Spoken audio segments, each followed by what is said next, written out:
मुझे उपदेश दे रहा है कि तपस्या करो तपस्या करो। मां मुझे तप करना चाहिए, क्योंकि हे माता, ये धरती जो खड़ी है ये तपस्या के बल पर ही तो खड़ी। विधाता ब्रह्मा जी जो सृष्टि करते हैं वो तप के, ब्रह्मा जी पहले तपस्या का बल तब सृष्टि का। भगवान विष्णु जो पालन करते हैं वो भी सृष्टि तप के बल पर ही करते हैं। और शिव जी जब संहार करते हैं तो तपस्या के बल से ही करते हैं। बिना तपस्या का तो सब कुछ बैल है।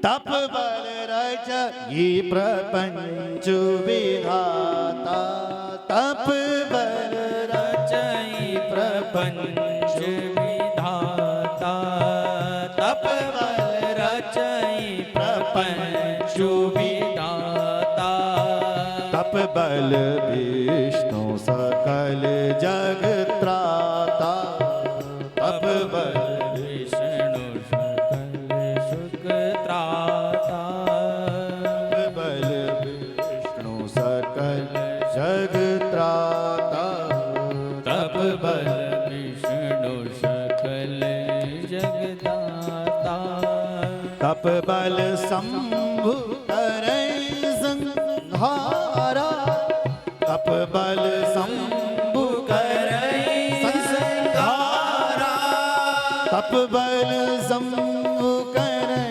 संहारा, तप बल शंभु करे संहारा, तप बल शेष धरई मई भारा, तप बल शेष धरई मई भारा।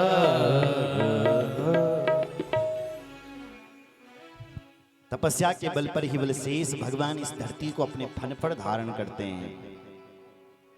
तपस्या के बल पर ही भगवान विष्णु हमारा पालन करते हैं। कैसे पालन करते हैं सुनो जरा।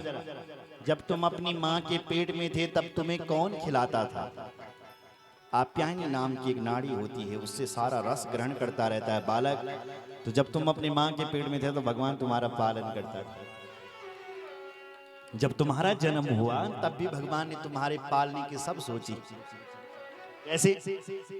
तुरंत मां के स्तनों में दूध दे दिया। भगवान को पता था कि इसको दूध की आवश्यकता, इसलिए दूध दिया। दांत नहीं दिए महाराज। ये बच्चों को बोल जन्म होता है भगवान दांत वाणी दंद पे क्या देते हैं? दूध देते हैं। भगवान को पता है कि दूध की आवश्यकता है। और देखो जरा 84 लाख योनियां हैं, किसी का भी जन्म हो जाए, भैंस के बेटे का जन्म हो, गाय के बेटे का जन्म हो, बकरे के बेटे का जन्म हो, जहां माँ बेटे का जन्म हुआ था उसकी माँ के स्तनों में ऑटोमेटिक दूध आ जाता है। उसका मतलब उस परमात्मा को पता है कि अभी दूध की आवश्यकता है, इसलिए वो भगवान पालन करता है और संहार करता भगवान शिव हैं। और ये तपस्या के बल पर करते हैं माँ, इसलिए मुझे भी चाहिए कि तपस्या करनी चाहिए। सुनत वचन विस्मित तारी। माता पिता को विस्मय हुआ, बेटी क्या कह रही है, लेकिन फिर भी अपनी बेटी को नहीं भेजा। तब एक ऋषि आए जिनका नाम है वेदशिरा नाम के ऋषि। और उन वेदशिरा नाम के ऋषि ने हिमाचल जी को समझाया। वेदशिरा मुनियाई तब सबई कहा समुझाई, पार्वती महिमा सुनत रहे प्रबोध ही पा।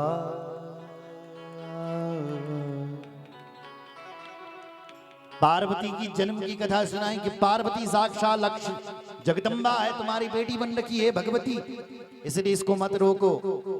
बस इतना कहना था, बेटी को नहीं रोका। बेटी तपस्या करने के लिए निकल पड़ी और 5 बज गई हैं माताओं सज्जनों। अब कथा का विस्तार नहीं, बोलो जय श्री राम। सीधे शिव विभाग की ओर है ना, शॉर्टकट भी तो चलता है। बोलो जय श्री राम। तो पार्वती जी तपस्या करती है। कछु दिन भोजन वारी बतासा किए, कठिन कछु दिन उपवासा, बेल पाती मही परई सुखाई, 3 सहस्र सोई खाई। कई संवत्सरों तक बेल पाती पत्ते खा करके अपने जीवन का निर्वाह किया। भगवान शिव जी को दया नहीं आई। राम जी को दया आ गई, शिव जी के पास प्रकट हो गए। शिव जी से कहा कि आप पार्वती से विवाह करो।